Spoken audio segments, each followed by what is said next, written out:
చాలా మంది మగవాళ్ళు ఉన్నారు, ఆడవాళ్ళు ఏం బట్టలు వేసుకున్నారని పట్టించుకునే వాళ్ళు ఉన్నారు. తెలుగు వాళ్ళందరూ ఇలాగే ఉంటారు, ఇదే తెలుగు సంస్కృతి, అమ్మాయిలు ఇట్లా బట్టలు వేసుకోగానే వెళ్ళి మేము హెరాస్ చేసేస్తాము, అది మా తెలుగు సంస్కృతి అని మీరు నేర్పించకండి దయచేసి ప్లీజ్.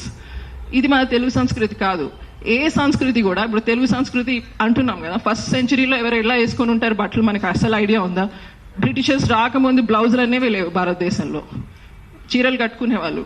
ప్రతి సెంచరీ మారుతుంటుంది కదా, ఇప్పుడు తిరిగి వెళ్ళి బ్లౌజులు మానేయండి ద్వార సంస్కృతి అని ఎవరు అనట్లేదు, అలాగే మగవాళ్ళందరూ పంచలు కట్టుకోండి అని కూడా అనట్లేదు. కానీ సంస్కృతి అనేది నది లాంటిదండి, వస్తూ ఉంటుంది పోతూ ఉంటుంది, ఇంటర్నేషనల్ ట్రెండ్స్ ఉండొచ్చు, ఇవి ఉండొచ్చు అవి ఉండొచ్చు.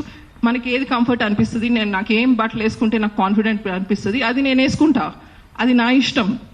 మీరు అట్లా కాదు, చీరలే కట్టుకోవాలి, ఇదే వేసుకోవాలి, చుడిదార్లు వేసుకోవాలి, ఫుల్ కప్పుకోవాలి, ఎక్కడన్నా స్కిన్ కనిపిస్తే వాడు వెంటనే రేపిస్ట్ అయిపోతాడు, వెళ్ళి ఎవరో ఒకరిని రేప్ చేసేస్తాడు.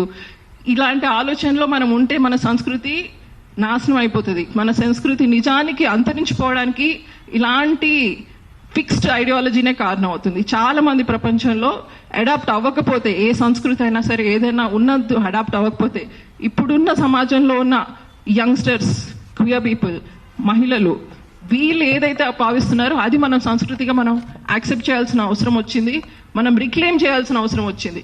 మనం ఏదైతే మన జీవితంలో ప్రాక్టీస్ చేస్తున్నామో, మనకి ఇప్పుడు వాతావరణం బట్టి, మనకున్న ఉద్యోగాల్ని బట్టి, మనం తీసుకునే ట్రాన్స్పోర్ట్ని బట్టి మనకి ఎలాంటి బట్టలు వేసుకోవాలనిపిస్తుంది, ఏం చేయాలనిపిస్తుంది, అదే ఇప్పుడు మన సంస్కృతి అండి. 200 సంవత్సరాల క్రితం ఎడ్ల బండిలో ఉన్నదే సంస్కృతి ఇప్పటికీ ఎందుకు అవుతుంది?